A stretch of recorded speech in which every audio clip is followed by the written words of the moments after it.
서울특별시에서 운영하는 서울동물원은 오랫동안 안정적인 관리 체계를 유지해온 곳으로 알려져 있었다. 수많은 방문객이 매일같이 드나들며 일상처럼 즐기는 장소였고, 여러 부서가 정해진 절차에 따라 움직이며 안전을 최우선으로 삼아 운영을 이어오던 곳이었다. 그러나 초가을 아침, 예상조차 하지 못한 비상경보가 내부 방송망을 통해 울려 퍼지면서 모든 평온이 한순간에 흔들리기 시작했다.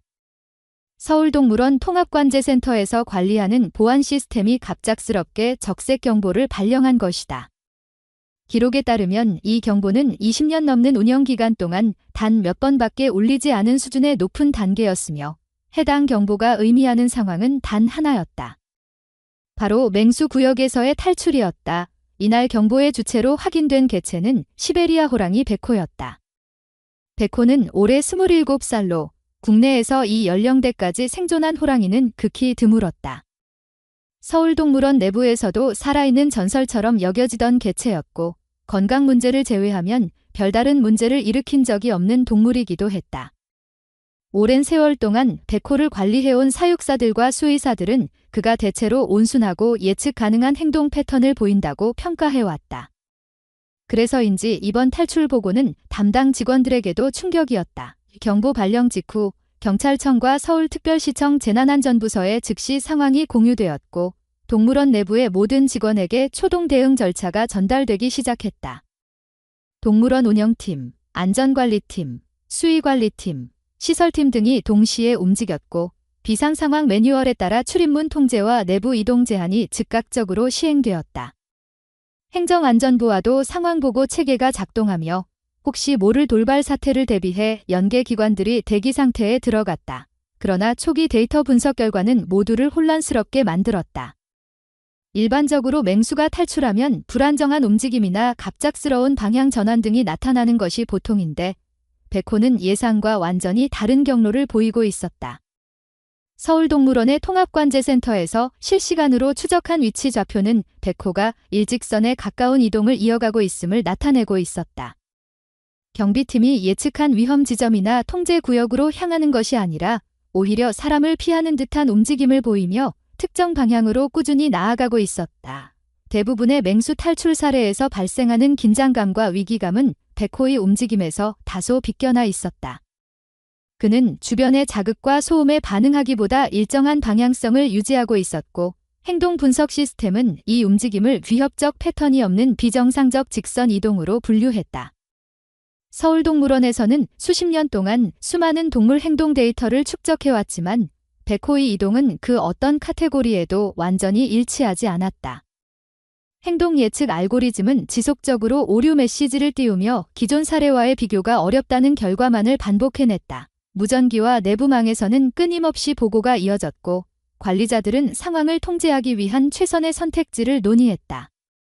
경찰청과 협의해 맞춤 장비를 갖춘 인력 배치를 검토하는 동시에 불필요한 위험을 막기 위한 추가 통제 절차도 준비되었다. 하지만 베코의 행동이 계속해서 예상 밖의 안정성을 보이자 서울동물원 안전관리팀은 상황 판단을 다시 정리하기 시작했다. 맹수 특유의 공격 징후는 데이터에서 전혀 나타나지 않았고, 주된 관심사는 오직 한 방향으로 향하는 베코의 목적지였다. 베코의 이동은 점점 명확해졌다. 오래전부터 익숙했던 듯한 경로였고, 그 길이 가리키는 방향은 동물원의 중심도, 먹이시설도, 혹은 사육사 대기실도 아니었다. 그가 향하고 있는 곳은 서울동물원 정문이었다. 관제센터 직원들은 처음에는 단순한 우연이라 생각했지만, 반복적으로 좌표를 확인할수록 이 방향성은 분명한 의도를 가진 움직임처럼 보이기 시작했다. 베코는 지난 수십 년 동안 단 한 번도 탈출 충동을 보인 적이 없었다. 심리적 스트레스가 높아졌다는 징후나 환경 변화로 인한 불안 반응도 최근 기록에서 확인되지 않았다. 수의관리팀의 주간 건강 기록에는 베코가 노령 개체임에도 불구하고 비교적 안정적인 상태를 유지하고 있다는 내용이 적혀 있었다. 이런 개체가 갑작스럽게, 그것도 목적지를 분명히 한 채 움직이고 있다는 사실은 기존의 모든 관리 기준을 다시 보게 만들었다. 동물원 내부의 베테랑 직원들 역시 이런 패턴의 움직임을 처음 목격한다고 했다. 행동 관측 전문가들은 오래된 기억이나 특정 자극이 백호에게 영향을 주었을 가능성을 검토하기 시작했다. 맹수라 해도 기억 능력이나 감정 반응이 생기지 않는 것은 아니며, 특히 어린 시절의 특정 경험은 오랜 세월 후에도 반응을 이끌어낼 수 있다는 연구가 있었다. 하지만 이 가능성은 어디까지나 이론적인 논의였고, 서울동물원 내부에서 이를 뒷받침할 만한 구체적 사례는 전무했다. 그렇기에 이번 상황은 단순한 탈출 사건을 넘어 예상치 못한 의미를 품고 있다는 느낌이 직원 사이에서 점점 퍼져나갔다. 서울특별시청 재난안전관은 동물원 측의 결정에 따라 주변 도로 통제 가능성도 검토했지만 백호의 이동이 지나치게 안정적이라는 점 때문에 전국적 대응 체계를 가동할 필요까지는 없다는 결론을 내렸다. 대신 서울동물원 내부 인력 배치에 집중하며 혹시 모를 이탈 상황을 차단하는 방향으로 계획을 조정했다. 시간이 지나면서 직원들 사이에서는 한 가지 공통된 감정이 생겨났다. 눈앞에서 벌어지는 상황이 위험 그 자체이긴 하지만 그 안에 어떤 설명할 수 없는 목적성이 있다는 점이었다. 안전팀, 수의팀, 행동분석팀 모두 이 이동을 단순한 탈출이 아닌 어디론가 가고 있는 행동으로 해석하기 시작했다. 백호가 향하는 정문은 그가 평소 접근할 수 없는 구역이었다. 하지만 현재 그의 움직임은 누구도 예상하지 못한 방향으로 이어지고 있었고 그 목적지가 무엇인지 혹은 누구를 향한 것인지 아무도 알 수 없었다. 이 의문은 서울동물원의 모든 직원에게 동일한 울림을 남기고 있었다. 백호는 단순히 뛰쳐나간 것이 아니었다. 그는 무언가를 찾고 있는 듯했다. 김명란은 서울동물원 정문 근처에서 발걸음을 정리하고 있었다. 그는 오랜 세월 동안 여러 사정으로 인해 이곳을 찾지 못했으며 이번 방문은 오랜 망설임 끝에 겨우 결심한 첫 방문이었다. 서울특별시에서 관리하는 여러 기관을 통해 예약 절차를 마친 뒤 어렵게 시간을 내어 이곳을 찾았고 잠시 머물다 조용히 돌아갈 생각뿐이었다. 그러나 정문 인근에서 울린 비상방송은 그가 예정했던 모든 흐름을 완전히 바꿔놓았다. 방송에서 들려온 이름 하나가 그의 마음속 깊은 곳을 세차게 흔들었다. 바로 백호였다. 그 이름은 오랫동안 기억에서 사라졌던 것이 아니었다. 단지 꺼내기 어려운 기억 속에 묻혀 있을 뿐이었다. 그 이름이 울려 퍼진 순간 김명란의 마음에는 설명할 수 없는 기류가 스며들었다. 공포나 경계심과는 전혀 다른 종류의 흔들림이었다. 마치 오래전에 묻어두었던 감정이 단번에 떠오르는 듯했고 그 감정은 그가 여전히 혼자라고 느끼던 삶의 무게를 불쑥 건드렸다. 사람들은 방송이 울린 후 빠르게 동물원 외곽으로 이동하기 시작했지만 김명란은 그 흐름에 따라 움직이지 못했다. 서울동물원의 안전요원들은 매뉴얼에 따라 방문객을 신속히 이동시키고 인원을 통제하고 있었다. 경찰청과 연계된 비상 상황이었기 때문에 내부 안전팀은 조금의 여유도 허락하지 않는 긴박한 움직임을 이어갔다. 안전요원들은 김명란에게 여러 차례 이동을 요청했지만 그는 묘하게 발걸음을 떼지 못했다. 머릿속에 남은 이름 하나가 그의 판단을 붙잡고 있었고 이 상황을 떠나야 한다는 이성적인 판단보다 그 이름이 불러일으키는 감정이 더 강하게 작용하고 있었다. 그에게 백호라는 이름은 단순히 동물원에서 관리되는 하나의 개체를 의미하지 않았다. 그것은 한 시절을 통째로 품고 있는 상징이었고 자신의 삶에 깊은 흔적을 남긴 존재였다. 그 이름을 다시 듣는 순간 김명란은 현재의 동물원에 서 있는 자신보다 과거의 어느 시점에 서 있는 자신을 더 선명하게 떠올리고 있었다. 아직 노년의 나이에 접어들지 않았을 때 자신이 누군가에게 도움이 될 수 있다고 믿던 시절. 자신이 돌볼 수 있었던 생명 하나가 인생의 중심에 놓였던 시절. 그 시절의 기억들은 서울동물원의 비상경보가 울리던 그 순간 갑자기 되살아났다. 기억 속의 백호는 어린 개체였고 연약하고 불안정한 존재였다.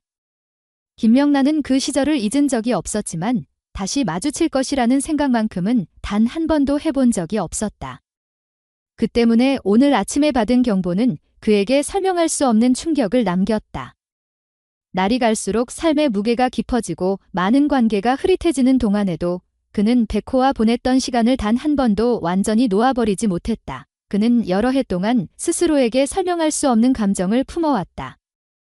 늘 시간이 해결해 줄 것이라고 믿었던 감정들은 나이가 들수록 더욱 무겁게 자리 잡았고 결국 이번 방문을 결정하는 과정에서도 그 감정들은 계속 그를 붙잡았다. 그 때문에 오늘 동물원을 찾은 것은 단순한 추억 여행이 아니었다.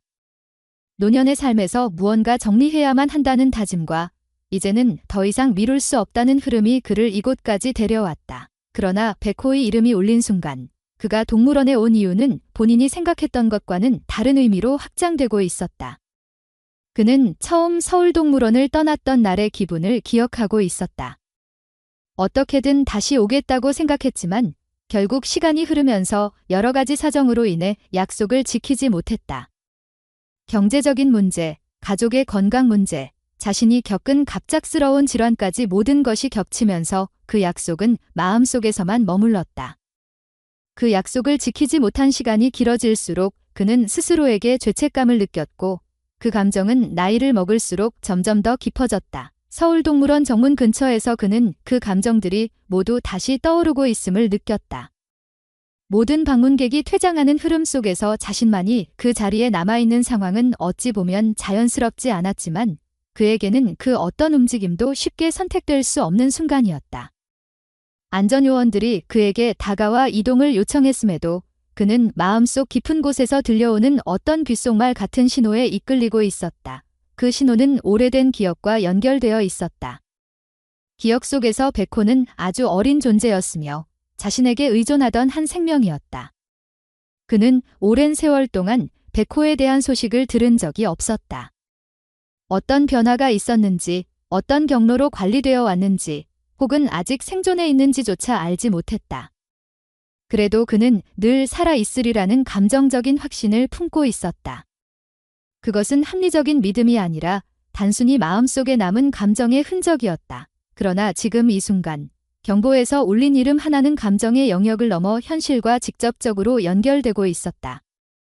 백호가 실제로 탈출했다는 사실은 그를 압도했고, 이어지는 여러 가지 소식이 그의 마음을 더욱 흔들었다.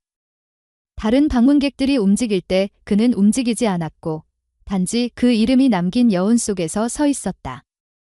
이곳에서 멀어지는 것이 오히려 더 큰 잘못처럼 느껴졌고, 자신이 남아있어야 할 이유가 분명히 존재하는 것처럼 다가왔다. 서울동물원 안전요원들은 상황을 빠르게 정리하려고 애쓰고 있었지만, 김명란은 그 모든 흐름에서 이상하게 벗어난 듯한 존재였다.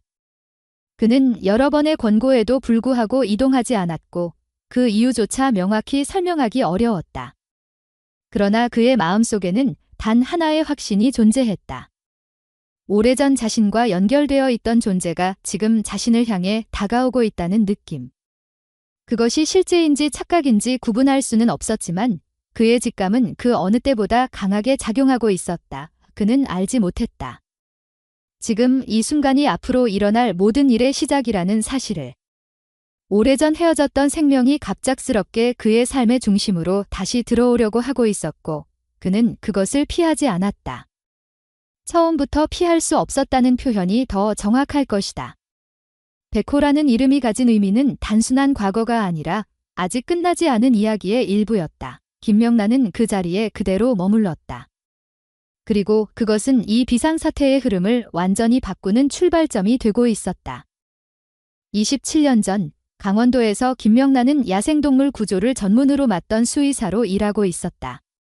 그는 여러 현장에서 부상당한 동물을 돌보는 일을 해왔고 당시 강원도 지역에서는 구조 전문 인력이 많지 않아 그의 역할이 중요한 편이었다. 평소와 다르지 않은 어느 날 지방의 한 행정기관에서 긴급 연락이 들어왔다. 구조된 새끼 호랑이가 있는데 상태가 심각하다는 내용이었다. 출동 당시 전달받은 기록에는 생후 약 6주로 추정되는 호랑이가 어미를 잃은 채 발견되었고 체온 저하와 극심한 탈수 증세가 확인되었다고 적혀 있었다. 구조된 장소의 정보도 함께 제공되었지만 그보다 더 시급한 문제는 생명을 유지시키는 일이었다. 김명란은 당시 여러 동물 구조 경험을 가지고 있었지만 호랑이처럼 큰 맹수의 어린 개체를 직접 맞는 일은 흔치 않았다. 그러나 그에게 인력이 없다는 이유로 거절할 권한은 없었다. 강원도에서 구조된 동물은 일정 수준 이상의 회복 능력이 보일 때까지 전문 인력의 손길이 필요했고 김명란은 그 역할을 맡을 수밖에 없었다. 새끼 호랑이를 처음 받아들였을 때 그는 놀라움과 책임감을 동시에 느꼈다. 눈은 채 제대로 뜨지 못했고 체온은 위험한 수준까지 떨어져 있었으며 생존 가능성도 높지 않아 보였기 때문이다. 그럼에도 불구하고 김명란은 이 작은 생명에게 이름을 붙여주었다. 어린 호랑이에게서 느껴지는 특유의 눈빛 때문이었다. 연약한 상태였지만 끝까지 버티려는 듯한 느낌이 있었고 그는 그 생명에게 백호라는 이름을 주었다. 백호라는 이름에는 새끼 호랑이가 앞으로 살아갈 수 있기를 바라는 마음도 포함되어 있었다. 이름을 붙이는 순간부터 김명란에게 백호는 단순한 구조 대상이 아니었다. 백호를 맡은 기간 동안 그는 매일 새벽과 늦은 밤을 반복하는 생활을 지속했다. 새끼 호랑이에게 필요한 보조 영양제와 수액 일정을 점검해야 했고 체온 유지에 필요한 조치를 세밀하게 확인해야 했다. 그 과정에서 그는 본인의 체력이 소진되는 것을 종종 느끼기도 했지만 백호가 조금씩 변하는 모습을 보면서 다시 마음을 다잡곤 했다. 처음에는 아주 미세한 변화만 이어졌지만 어느 날부터 백호의 상태는 확연히 호전되기 시작했다. 김명란은 백호가 조금씩 성장하는 모습을 지켜보며 이 기간이 자신에게도 의미 있는 시간이 되고 있음을 깨달았다. 당시 그는 이미 여러 야생동물을 돌보며 경험을 쌓아왔지만 백호에게는 유난히 마음이 갔다. 삶의 한가운데에 놓인 불안정함과 책임감이 동시에 그를 지탱하는 시기였다. 그는 백호가 혼자 남겨진 채 발견된 사실을 떠올릴 때마다 더욱 깊은 애정을 느끼게 되었다. 백호를 돌본 10달의 시간은 단순히 의료적 돌봄 이상의 의미를 가졌다. 김명란은 매일같이 백호의 몸 상태와 먹이 패턴을 기록하면서 이 생명이 스스로 설 수 있을 때까지 돕고자 했다. 그는 수많은 날을 백호와 함께하면서 이 기간이 자신의 삶에서 절대 잊을 수 없는 시간으로 남을 것이라는 사실을 자연스럽게 받아들이고 있었다. 그러나 10달이 지나면서 상황은 더 이상 김명란 혼자 감당할 수 있는 수준이 아니었다. 백호는 빠르게 성장했고 몸무게도 눈에 띄게 늘었다. 맹수로서 지니게 되는 생물학적 조건 때문에 더 넓은 공간과 전문 관리 체계가 필요했다. 강원도 지역의 동물 구조 시설에서는 백호가 앞으로 요구하게 될 장기 관리 기준을 충족할 수 없었다. 결국 관련 기관에서는 서울동물원으로의 이송을 결정했고 그 사실이 전달된 순간 김명란은 복잡한 감정을 느꼈다. 이송 결정 자체는 자연스러운 흐름이었지만 백호와 지낸 시간만큼은 그 누구도 대신할 수 없는 것이었다. 그는 여러 번 기관과 협의하며 백호를 보내는 과정에서 필요한 절차를 확인했고 전문 사육 환경에서 백호가 더 나은 관리를 받을 수 있을 것이라고 스스로를 설득했다. 하지만 이송 준비가 끝나갈수록 그는 마음 한편이 점점 무거워졌다. 그는 이송을 마무리하던 날, 앞으로 시간이 나면 서울동물원에 가서 백호를 꼭 만나겠다고 스스로에게 다짐했다. 당시에는 그 약속을 지키는 일이 어렵지 않으리라 생각했다. 그러나 그의 삶은 그 이후 예기치 않은 방향으로 흘러가 버렸다. 남편이 갑작스럽게 병을 얻었고 장기간 치료와 간병이 이어지면서 가정의 모든 일정이 뒤바뀌었다. 김명란 자신도 이후 건강이 악화되며 장기적인 치료가 필요했다. 그 모든 상황은 그가 서울특별시까지 이동하는 일을 점점 더 어렵게 만들었다. 처음 몇 해는 마음 한쪽에 여유가 있을 때 다시 갈 수 있으리라는 기대가 있었지만 시간이 지나면서 그 기대는 현실에 밀려 희미해졌다. 남편의 병세가 악화되었고 결국 그의 삶은 간병과 병원 출입으로 가득 차게 되었다. 남편의 마지막을 지켜낸 뒤에는 오랫동안 쌓였던 피로와 슬픔이 그를 덮었다. 이어서 본인에게도 만성질환이 찾아오며 건강 상태가 예전 같지 않게 되었고 그로 인해 백호를 보러 가겠다는 마음은 계속 미뤄졌다. 그럼에도 불구하고 김명란은 백호와의 시간을 잊은 적이 없었다. 자신이 지키지 못한 약속에 대해 마음 한편에 죄책감을 남겨두었고 그 약속을 떠올릴 때마다 언젠가는 꼭 가야 한다는 생각이 다시 떠올랐다. 그러나 현실의 무게는 언제나 그의 발목을 붙잡았다. 그렇게 27년이라는 세월이 흘렀고 그는 결국 단 한 번도 서울동물원에 백호를 찾아가지 못한 채 시간 속에 머물러 있었다. 시간은 지나갔지만 백호와 보냈던 10달은 그의 삶에서 여전히 가장 선명한 시기로 남아 있었다. 그리고 그 기억은 결국 오늘 서울동물원에서 울린 한 차례의 경보와 함께 다시 현실로 떠오르고 있었다. 서울동물원 관제센터에서는 백호의 탈출 경로를 분석하기 위해 여러 데이터를 동시에 검토하고 있었다. 그 과정에서 처음 발견된 원인은 믿기 어려울 만큼 사소한 부분에서 비롯되었다.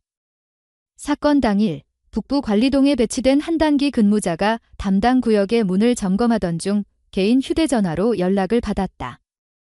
해당 직원은 입사한 지 3일밖에 되지 않은 상태였고 업무 숙련도 역시 충분하지 않았다. 그는 통화에 응답하는 과정에서 문을 완전히 잠그지 않은 채 몇 센티미터가량 미세하게 틈을 남겨두었다. 대부분의 동물에게 이런 틈은 의미 없는 공간이지만 오래전부터 공간 구조를 익혀온 맹수에게는 충분한 조건이 될 수 있었다. 서울동물원 내부 보고서에는 당시의 상황이 세부적으로 기록되어 있었다. 점검용 잠금 장치가 완전히 고정되지 않은 상태였고 문이 완전히 밀착되지 않은 작은 간극이 발견되었다. 시설팀은 이를 단순 실수로 분류했지만 그 작은 실수가 백호에게는 하나의 신호로 작용했다. 백호는 오랜 세월 동안 동일한 공간에서 생활하며 주변 구조를 기억해왔고 문이 일시적으로라도 느슨해지는 상황을 감지할 수 있었다. 구조적으로 완전한 안전이라 여겨졌던 시설은 이 작은 빈틈에서 허점을 드러냈다. 그러나 관제센터가 특히 주목한 부분은 문틈의 문제보다 이후에 나타난 백호의 행동 변화였다. 단순한 구조적 허점만으로는 설명하기 어려운 반응이 급격하게 나타났기 때문이다.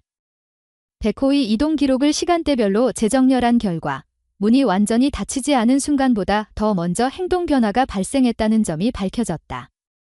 이는 문틈이 열리기 훨씬 전 백호의 신경이 어떤 방향에서 자극을 받았다는 의미였다. 서울동물원 북부 구역에는 향기 자극을 분석하는 시스템이 설치되어 있었고 관람객의 동선과 동물의 반응을 관찰하기 위한 목적이었다. 이 시스템은 특정 자극에 대한 동물의 반응성을 감지하는 기능을 갖고 있었고 당일 기록에서는 백호가 평소와 다른 수준의 반응을 보였다는 분석이 나왔다. 강한 자극이 특정 방향에서 들어왔다는 데이터가 남아 있었고 이는 북쪽 출입구 방향과 일치하고 있었다. 당시 기상 데이터와 내부 향기 기록을 비교한 결과 북쪽에서 남쪽으로 향하는 바람이 순간적으로 바뀐 시점과 백호의 초기 반응이 정확히 일치했다. 동물 행동 전문가들은 이 현상을 단순한 기류 변화로 볼 수 없다고 판단했다. 향기 시스템의 기록은 특정 종류의 냄새에 대한 강한 반응을 의미했고 이는 단순한 환경적 자극과는 구분되는 양상이었다. 전문가들은 오랜 기간 인간과 함께 있었던 동물의 경우 특정 기억을 자극하는 냄새에 민감하게 반응할 수 있다고 설명했다. 백호는 27년 전 강원도에서 구조된 후 오랜 기간 서울동물원에서 지내왔다. 그 시간 동안 다양한 사람과 상황을 경험했지만 생후 초기의 경험은 쉽게 지워지지 않는다. 향기 시스템의 분석 결과는 한 가지 가능성을 암시했다. 누군가가 동물원에 들어온 뒤 그 사람의 채취가 바람을 타고 북부 관리동 쪽으로 전달되었을 가능성이었다. 이는 백호가 어린 시절의 기억과 연결된 자극에 반응했을 수 있다는 가설을 강화했다. 서울동물원 내부 기록을 다시 확인한 결과 향기 변화가 감지된 바로 그 시간대의 정문에서는 한 명의 고령 방문객이 입장 절차를 마치고 있었다. 그는 단체 관람객이 아니었고 혼자서 조용히 표를 발급받아 입장한 상태였다. 이름은 김명란, 78세. 백호가 구조되던 시기와 김명란의 직업 기록을 대조했을 때 일치하는 부분은 없었다. 동물원 측에서는 방문객 정보를 과도하게 수집할 수 없었기 때문에 그의 과거 경력까지 공식적으로 조회할 이유는 없었다. 그러나 향기 자극 데이터와 백호의 행동은 우연이라 보기 어려운 흐름을 보여주고 있었다. 백호는 문틈을 통해 탈출할 수 있는 기회를 발견했지만 그 이전에 이미 정문 쪽 기류 변화에서 어떤 반응을 보인 상태였다. 행동 분석팀은 이를 두고 오래된 기억이 백호의 현재 행동을 자극했을 가능성을 제기했다. 생후 몇 달 동안 특정 사람과 장기간 접촉한 동물의 경우 그 사람이 남긴 흔적을 다른 사람보다 더 강하게 인식할 수 있다는 연구 결과가 있었다. 물론 이 가설을 그대로 받아들이기에는 부족한 정보가 많았지만 백호의 행동 패턴은 다른 설명을 허락하지 않을 만큼 선명했다. 유문틈이 벌어진 사실을 인지하게 된 순간 백호는 오랜 세월 동안 보여왔던 안정된 행동 패턴에서 벗어났다. 그는 평소 자신이 접근하지 않던 경로를 선택했고 움직임의 시작점부터 정문 방향을 향하고 있었다. 이는 단순한 호기심으로 설명하기 어려운 방향성이었다. 관제센터는 이 움직임을 특정 목적지 지향 행동으로 분류하며 더욱 면밀한 분석을 진행했다. 궁극적으로 백호는 문이 열리는 순간을 스스로 선택한 것이 아니라 이미 그 이전에 결정된 감정적 반응을 따르고 있었던 것으로 보였다. 그것은 강원도에서 보낸 어린 시절, 자신을 돌본 누군가와 관련된 기억의 잔재였을 가능성이 컸다. 시간이 오래 지나도 지워지지 않는 감정적 흔적. 생후 초기의 생명 유지 과정에서 형성되는 강한 기억. 그런 요소가 합쳐져 백호를 정문 쪽으로 향하게 만든 것으로 보였다. 아이러니컬하게도 이 일련의 사건이 일어난 바로 그 시간, 김명란은 27년 만에 처음으로 서울동물원 정문을 지나고 있었다. 그는 단지 오랜 마음의 숙제를 끝내기 위해 이곳을 찾았을 뿐이었다. 백호가 어떤 반응을 보이고 있는지 알지 못했고 자신이 그 반응의 원인일 가능성조차 상상하지 못했다. 하지만 관제센터에서 수집된 데이터는 두 존재의 시간이 같은 흐름 속에서 다시 만나는 지점을 향하고 있음을 조용히 보여주고 있었다. 이 모든 요소는 우연처럼 보였지만 동시에 우연이라 보기에는 지나치게 정확한 흐름이었다. 과거의 흔적이 현재의 시간을 자극하고 한 생명의 기억이 또 다른 생명의 마음에 닿는 순간이 서울동물원 내부에서 서서히 형성되고 있었다.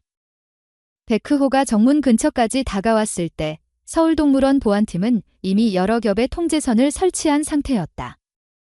경기도경찰청과 마포경찰서 지원 인력이 추가로 배치되었고 전문가들은 위기 대응 절차를 따라가며 모든 변수에 대비하고 있었다. 그러나 현장에서 가장 혼란스러웠던 사실은 준비된 대응 체계가 거의 의미를 잃을 만큼 백호의 행동이 지나치게 안정적이었다는 점이었다.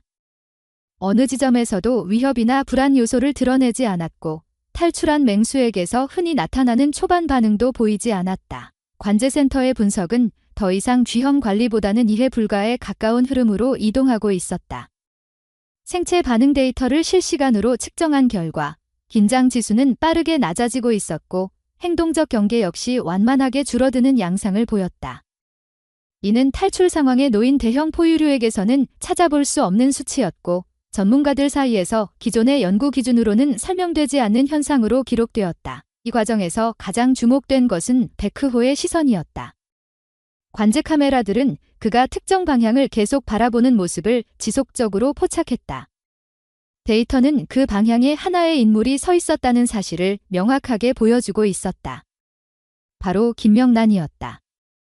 그는 여전히 정문 근처에서 벗어나지 않은 상태였고 보안요원들의 유도에도 움직이지 않았다.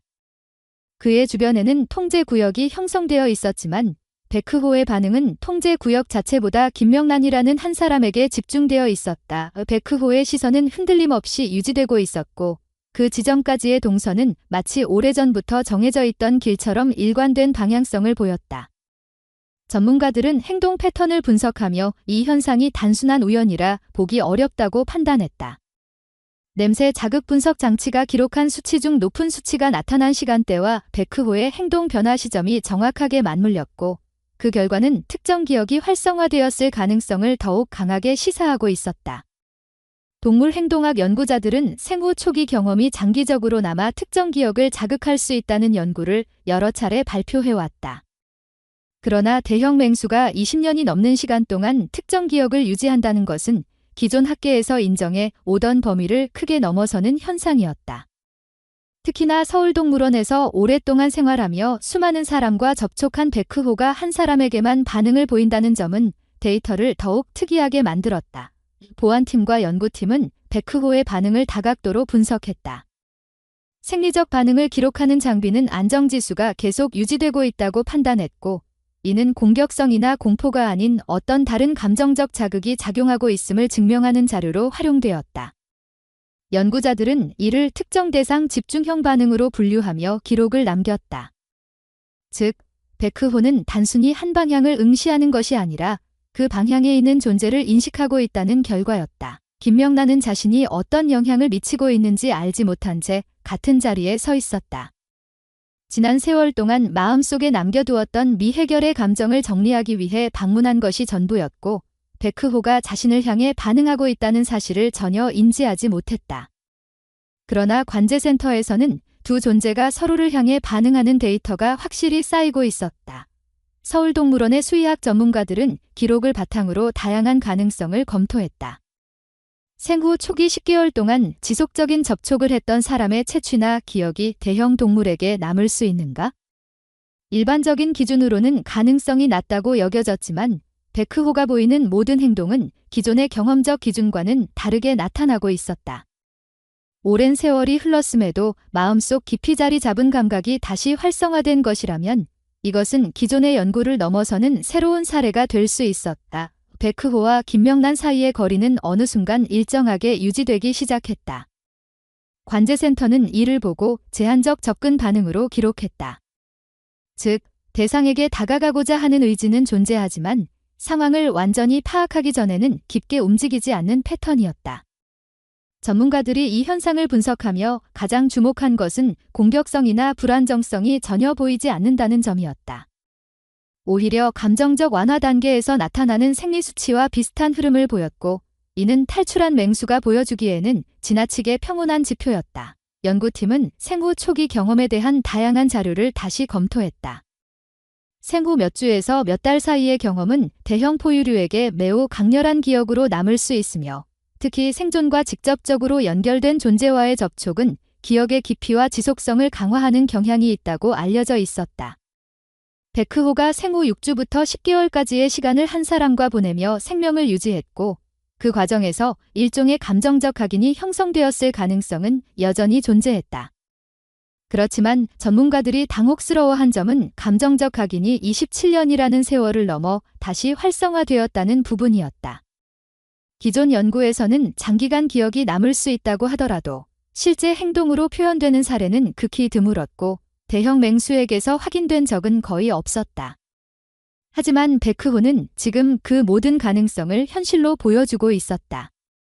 머릿속에 저장되어 있던 오래된 기억이 특정 순간에 자극되었고, 그 기억은 단순 감각이 아니라 행동적 선택으로 이어지고 있었다. 서울동물원 내부에서는 더 이상 백흐호의 행동을 기존 기준으로 판단할 수 없다는 의견이 지배적이 되었다. 연구진은 이를 과거 기억 기반의 목적 지향 행동으로 정의하며 이후의 모든 분석을 이틀 안에서 해석하기 시작했다. 즉, 백흐호가 정문을 향해 움직였던 것은 단순한 탈출 욕구가 아니라 오래전 자신에게 의미 있던 무언가를 찾아가는 과정의 가능성이 매우 높았다. 이러한 해석은 김명란이 정문 근처에 서 있었다는 사실과 합쳐지며 더욱 설득력을 갖게 되었다. 두 존재는 시간 속에서 서로를 잃었지만 그 시간이 서로에게 완전히 사라진 것은 아니었다는 가능성이 점차 선명해지고 있었다. 백흐호의 행동은 단순한 우연이 아니었고 어떤 깊은 연결이 현실로 다시 떠오르고 있는 흐름이었다. 전문가들은 이 순간을 연구 기록의 과학적 해석을 넘어서는 교차점이라고 남겼다. 생명과 기억이 만들어내는 연결이 인간의 이해를 넘어서는 방식으로 움직이고 있음을 보여주는 순간이었다. 서울동물원의 모든 인력은 기존의 위험 평가를 넘어 지금 벌어지는 상황이 한 생명과 또 한 생명 사이에서 되살아나는 오래된 인연의 일부일 수도 있다는 가능성을 처음으로 진지하게 받아들이기 시작했다. 서울동물원 수의학센터에서는 비상회의가 진행되고 있었다. 박서진 원장은 여러 부서에서 전달된 데이터를 검토하며 상황의 특수성을 명확히 파악하려고 했다. 탈출한 맹수의 행동이 지나치게 안정되어 있었고 특정 인물에게만 반응을 집중하고 있다는 점은 그동안의 모든 사례들과 완전히 다른 흐름이었기 때문이다. 행동분석팀이 제출한 보고서는 명확했다.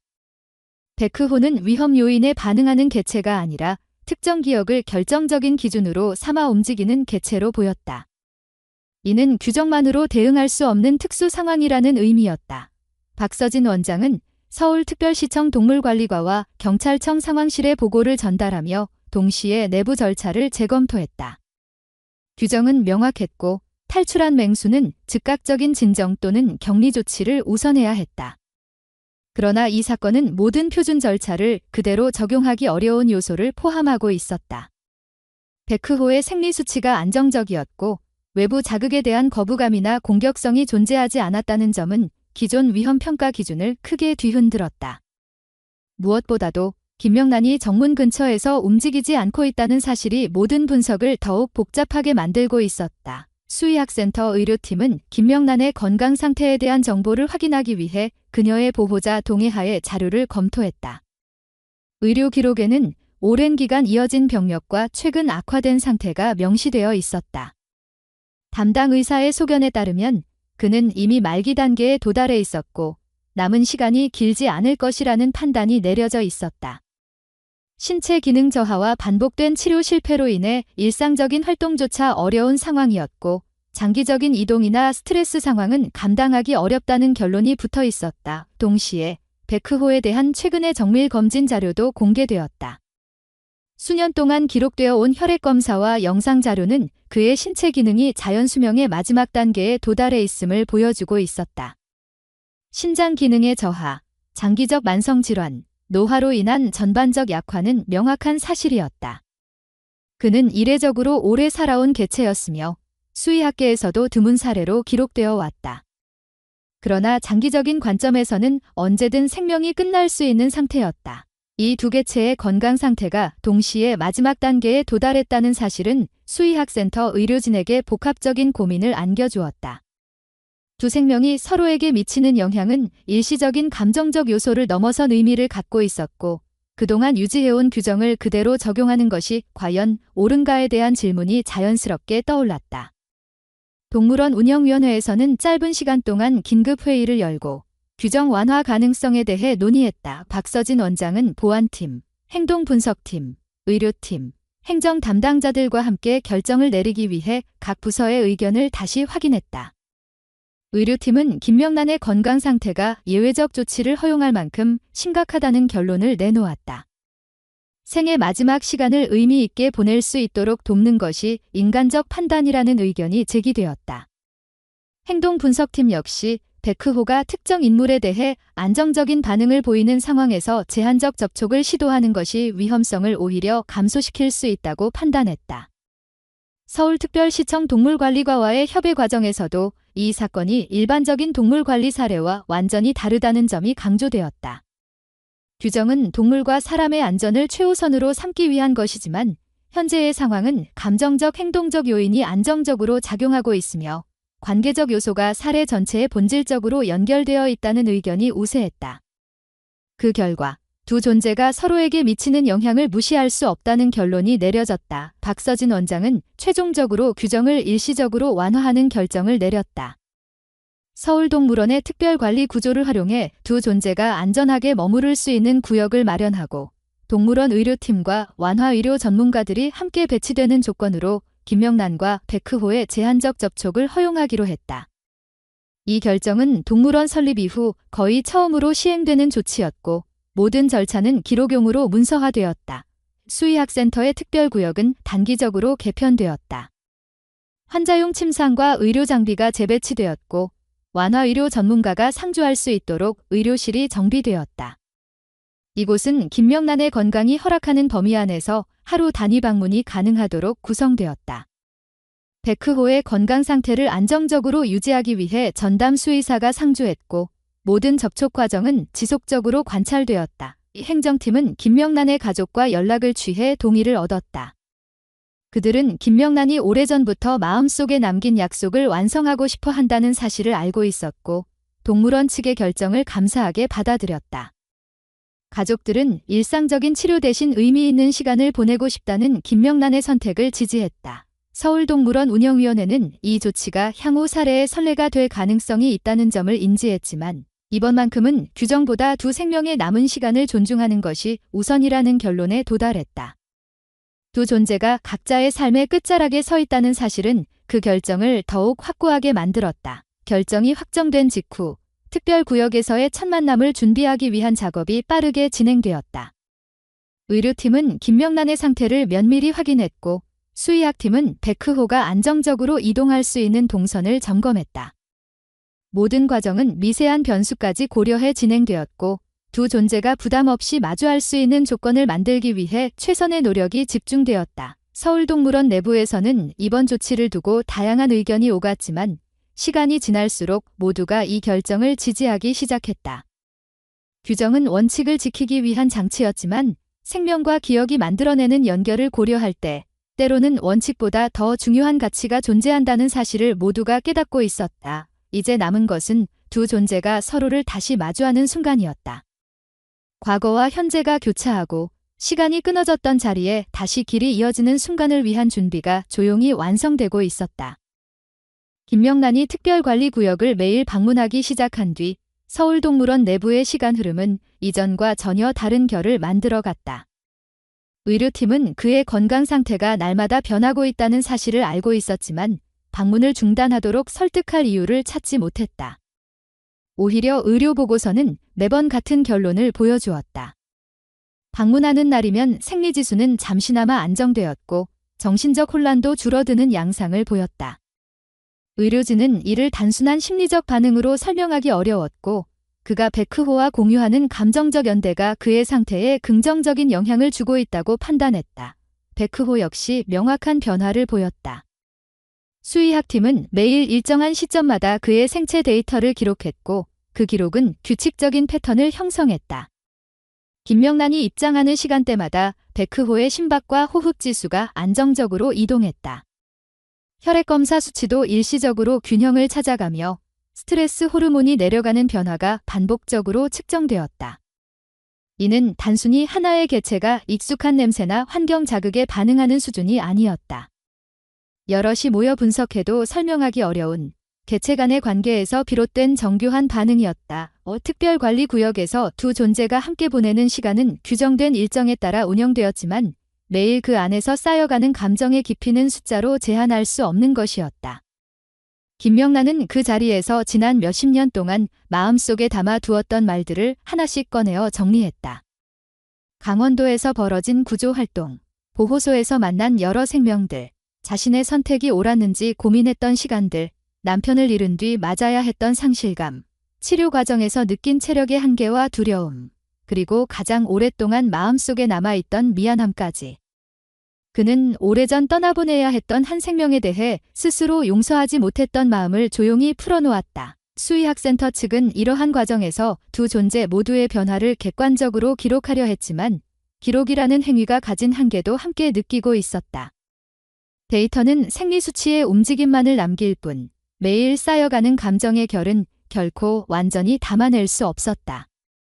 담당 수의사는 백흐호가 보이는 생리 변화가 예측 불가능하면서도 매우 안정적이라고 평가했다. 김명란이 구역에 도착할 때마다 백흐호의 생체 리듬이 변했고 그 변화는 지속적으로 반복되었다. 이는 기존 연구에서 확인하기 어려웠던 유형의 반응이었다. 서울동물원 운영팀은 그들의 만남을 조심스럽게 유지하면서도 시간이 지나며 이 관계가 단순한 치료적 조치나 예외적 결정 이상의 의미를 가진다는 점을 실감하고 있었다. 두 존재는 서로에게 남아있는 시간을 인식하듯 조용한 공감의 흐름을 만들어갔고 그 관계는 위기 대응이나 관리 규정 같은 외부의 목적과는 무관하게 형성된 것이었다. 운영팀은 점점 이 결정이 옳았다는 사실을 확신하게 되었다. 3달이라는 시간은 짧다면 짧고 길다면 긴 기간이었다. 김명란의 건강은 계속해서 약해졌고 의료진은 부담을 최소화하기 위해 방문 시간을 조절해야 하는 날도 있었다. 그러나 그는 그 시간을 절대 포기하려 하지 않았다. 체력이 극도로 떨어진 날에도 가족과 의료진의 도움을 받아 특별구역으로 이동했다. 그의 남은 시간이 얼마 되지 않는다는 것은 모두가 알고 있는 사실이었고 그 사실을 누구보다도 잘 알고 있는 사람은 바로 본인이었다. 3달 동안 두 존재가 교류한 시간은 기록으로 남기기 어려운 깊이를 가지고 있었다. 김명란은 자신에게 남아있는 말들을 조금씩 정리해 백흐호에게 들려주었다.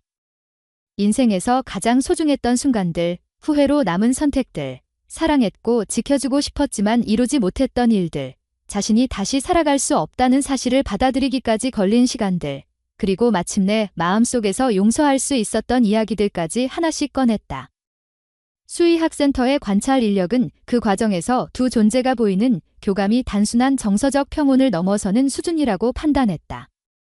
생리적 반응뿐만 아니라 행동적 안정도 증가했고 백흐호는 다른 사람들과 있을 때보다 김명란과 있을 때 훨씬 부드러운 리듬을 유지했다. 의료진은 이러한 변화가 노화로 인한 불안 요소를 억제하고 안정된 상태를 유지하는 데 도움을 주고 있다고 평가했다. 이 기간 동안 박서진 원장은 여러 차례 서울특별시청과 경찰청 동물관리 담당자들과 협의했다. 이 만남이 공식 기록을 넘어 특별한 사례로 남을 가능성이 있었기 때문이다. 그러나 그는 이 사례를 단순한 자료나 연구 대상으로 남기려 하지 않았다. 두 생명이 함께 보내는 마지막 시간을 존중하는 것이 무엇보다 중요하다고 판단했기 때문이었다. 시간이 흐를수록 두 존재가 서로를 통해 스스로를 마주하고 있다는 사실도 분명해졌다. 김명란은 자신의 인생에서 가장 미안했던 부분을 스스로 정리하며 마지막을 준비할 수 있었다.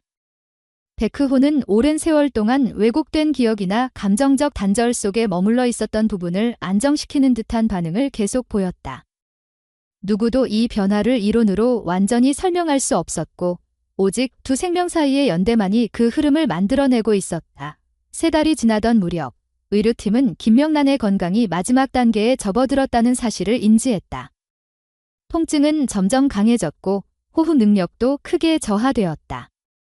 의료진은 마지막 일정을 대비하기 위해 완화의료시설을 특별관리구역 안에 다시 조정했다. 백흐호 역시 노화가 급격하게 진행되는 모습이 관찰되었고 수의사들은 그의 시간이 길지 않을 것이라고 조심스럽게 기록했다. 이 시점에서 두 존재는 각자의 삶의 끝자락에 서 있었지만 서로를 통해 마지막 시간을 준비하는 과정은 조용하면서도 깊은 울림을 남겼다. 김명란은 백흐호에게 말해주고 싶은 이야기들을 마지막까지 정리했고 그 마음은 그의 건강이 약해질수록 더 선명해졌다. 백흐호는 그의 방문을 기다리는 패턴을 끝까지 유지했으며 그 관계는 점점 더 단단해지는 듯했다. 서울동물원은 이 3달이 단순한 기록이 아니라 두 생명이 남은 시간을 완성하는 과정이라는 사실을 모두가 실감하게 되는 시기였다. 규정과 절차를 넘어선 이 결정은 그 어떤 제도적 판단보다 강한 의미를 남기고 있었다. 과거의 기억과 현재의 시간, 생명의 끝과 마지막 인연이 하나의 흐름으로 이어지는 날들이 계속해서 쌓여가고 있었다. 김명란의 건강이 급격하게 약해지기 시작한 것은 특별관리구역을 방문한 지 3달째 되는 시점이었다. 의료팀은 그의 의식이 점점 흐려지고 있다는 사실을 조심스럽게 기록했고 호흡과 순환 기능은 이미 한계에 가까워지고 있었다. 통증을 완화하기 위한 약물은 계속 증가했지만 의사들은 그가 더 이상 스스로 의식을 유지하기 어려워지고 있다는 사실을 숨길 수 없었다. 몇 차례의 회의 끝에 의료진은 남은 시간을 어떻게 구성할지 결정해야 했다. 그 시기 서울동물원 내부에서는 조용한 긴장이 흐르고 있었다. 수의사들은 백흐호의 건강 역시 흔들리고 있다는 사실을 인지했다. 노화와 만성질환이 겹쳐 전반적인 장기 기능이 약해졌고 생리지수 역시 안정과 불안정 사이를 반복하고 있었다. 그러나 김명란이 특별구역을 방문할 때마다 그의 수치는 다시 안정적인 흐름을 보였다. 연구팀의 보고서는 분명했다. 두 존재는 서로의 상태에 영향을 주고 있었다. 어느 날 오후, 의료팀은 김명란이 더 이상 일반 방문 상태를 유지하기 어렵다고 판단했다. 의식이 흐릿해지며 스스로 움직이는 것이 불가능해졌고 그의 호흡 패턴도 분명히 약해지고 있었다. 생의 마지막 단계를 준비해야 하는 시점이 다가온 것이다. 의료진은 가족과 상의를 거쳐 그의 마지막 요청을 확인했다.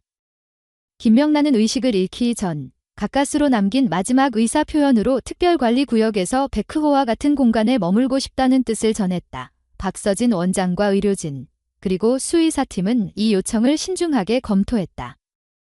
규정상 위험 부담이 없는 조건이어야 했지만 이미 두 생명은 서로에게 예외적 존재였다. 그동안의 관찰 기록과 생리지수를 근거로 판단했을 때 두 존재를 분리할 이유는 찾기 어려웠다. 서울특별시청에도 상황이 공유되었고 최종적으로 김명란의 마지막 시간을 의미 있게 존중하기 위해 요청이 승인되었다. 그날 오후 특별관리구역은 조용하게 재정비되었다. 완화의료팀이 상주했으며 의료 장비들이 마지막 시간에 대비해 점검되었다. 수의사들은 백흐호의 건강 상태를 면밀하게 살폈고 그의 반응이 지나치게 불안정해지지 않도록 모든 변수를 고려했다. 두 존재는 각자의 마지막 순간을 준비하고 있었다. 김명란이 특별구역에 이동되었을 때 의료진은 그가 의식을 거의 유지하지 못한다는 사실을 다시 확인했다. 그러나 그는 마지막 요청을 이루기 위해 준비된 공간에 조용히 머물렀다. 수의사들은 백흐호의 생체 데이터를 실시간으로 감지하며 상황을 예의주시했다. 그 수치는 놀라울 만큼 안정된 흐름을 보였다. 스트레스 지수는 거의 감지되지 않았고 심박 수치는 이전보다 낮게 유지되었다. 이는 대형 맹수액에서 거의 나타나지 않는 특수한 상태였다. 김명란이 의식을 잃은 채 그곳에 머무는 동안 백흐호는 오랜 시간 동안 움직임 없는 안정 상태를 유지했다. 그 정적은 연구팀이 그동안 기록해온 어떤 사례와도 비교할 수 없는 것이었다. 수의사들은 이를 대형 맹수의 본능적 반응으로 설명할 수 없다고 평가했다. 그 정적은 단순한 휴식이나 방어 본능이 아니라 깊은 감정적 연결에서 기인한 것으로 보였다. 그날 오후 늦게 의료진은 김명란의 생체 신호가 마지막 단계에 도달했다는 사실을 조용히 확인했다. 그의 몸은 더 이상 생명 유지 기능을 지탱하지 못하고 있었고 여러 가지 지표가 마지막 흐름을 향해 모여들고 있었다. 의료진은 가족에게 상황을 알렸고 가족들은 조용히 그의 마지막 시간을 함께 지켜보았다. 생의 마지막 순간은 특별관리 구역 안에서 조용히 다가왔다. 김명란은 그날 오후 별다른 흔적 없이 생의 마지막 호흡을 남겼다. 의료팀은 그가 고통 없이 평온한 마지막을 맞이했다는 사실을 확인했고 서울동물원 내부에 조용한 정적이 흘렀다. 그는 수십 년 동안 마음속에 남아있던 무거운 감정을 마침내 내려놓은 채 생을 마감했다. 그 직후 연구팀은 백흐호의 생체 데이터를 모니터링하며 예상치 못한 변화를 감지했다. 수치상으로는 급격한 변화가 없었지만 그의 전반적인 상태가 한순간에 낮아지는 흐름을 보였다. 그리고 이어진 것은 연구팀이 그동안 한 번도 기록한 적 없는 신호였다. 낮고 깊은 울림이 일정한 간격으로 이어졌고 이는 일반적으로 대형 맹수가 깊은 상실감을 느낄 때 나타나는 독특한 표현으로 알려진 유형이었다. 수의사들은 이를 즉시 기록했지만 그 신호가 지닌 정서적 깊이는 숫자로 표현할 수 없는 것이었다. 김명란의 마지막 순간 이후 백흐호는 며칠 동안 변함없는 패턴으로 시간을 보냈다. 수의사들은 그의 신체적 약화가 빨라지고 있다는 사실을 알고 있었지만 그의 정신적 변화가 훨씬 빠르게 진행되고 있다는 점을 보고서에서 언급했다. 그는 여전히 특별관리 구역 주변에서 머무는 경향을 보였고 이 변화는 마치 남은 시간을 스스로 정리하고자 하는 흐름처럼 보였다. 김명란이 세상을 떠난 지 5주가 지난 어느 날 수의사들은 백흐호가 움직이지 않고 있다는 사실을 발견했다. 생체 기록 장비는 전날 밤까지 안정적인 데이터를 남기고 있었지만 그날 아침 그의 신체 기능은 더 이상 작동하지 않고 있었다. 진단 결과는 노화와 장기 기능 저하였지만 수의사들과 연구팀은 그의 죽음에 심리적 요소가 깊게 관여했을 가능성을 조심스럽게 인정했다. 생리적으로는 수명을 다한 시점이었지만 정서적으로는 이미 오래전 마지막을 준비해온 듯한 흐름이었다. 서울동물원은 두 생명을 기리기 위한 기념 표식을 마련했다. 간단한 문구였지만 그 안에는 수십 년을 넘어 이어진 관계의 깊이가 담겨 있었다. 백흐호 1997-2024, 김명란 1946-2024, 한 생명이 다른 생명을 기억한 시간. 그 기억이 남긴 흔적은 끝까지 이어졌다. 서울동물원은 이 사건을 통해 관계의 의미가 어떤 규정이나 기준보다 깊은 힘을 지닌다는 사실을 다시 한번 확인했다. 과학적 해석으로 설명할 수 없는 순간이 존재한다는 점, 그리고 생명 간의 연결은 종을 넘어서도 이어질 수 있다는 점을 많은 이들이 마음속에 새기게 되었다. 사람들은 이 이야기를 오래도록 떠올리며 서로에게 필요한 것이 무엇인지 다시 생각하게 되었다. 한 번의 인연이 남긴 흔적이 평생을 넘어 이어질 수 있다는 사실은 살아가는 모든 순간이 누군가의 마음속에 오래 남을 수 있다는 가능성을 조용히 일깨워 주었다. 그리고 이 이야기는 마지막에 하나의 진실을 남겼다. 기억할 수 있는 마음과 기다릴 수 있는 용기만 있다면 생명 간의 사랑은 그 어떤 경계도 넘을 수 있다는 것을. 오늘 이야기와 함께 해주신 모든 분들께 진심으로 감사드립니다. 긴 시간 동안 귀한 마음을 내어주신 덕분에 이 이야기가 한 사람의 기억으로 머무르지 않고 더 많은 이들에게 전해질 수 있었습니다. 삶의 끝자락에 다다른 두 존재가 서로를 알아보고 마지막까지 함께한 여정은 오래된 인연이 결코 사라지지 않는다는 사실을 다시 한번 일깨워 줍니다. 시간이 흘러도 마음에 남은 따뜻함은 사라지지 않고 작은 관심과 정성이 한 생명을 바꿀 수 있다는 메시지를 전하고 싶었습니다. 오늘 이야기가 누군가에게는 위로가 되고 누군가에게는 용기를 건네는 계기가 되기를 바랍니다. 여러분의 응원은 이 채널이 계속해서 좋은 이야기를 전할 수 있는 가장 큰 힘이 됩니다. 이야기를 들으며 느낀 생각이나 마음에 남은 부분이 있다면 아래에 남겨주시기 바랍니다.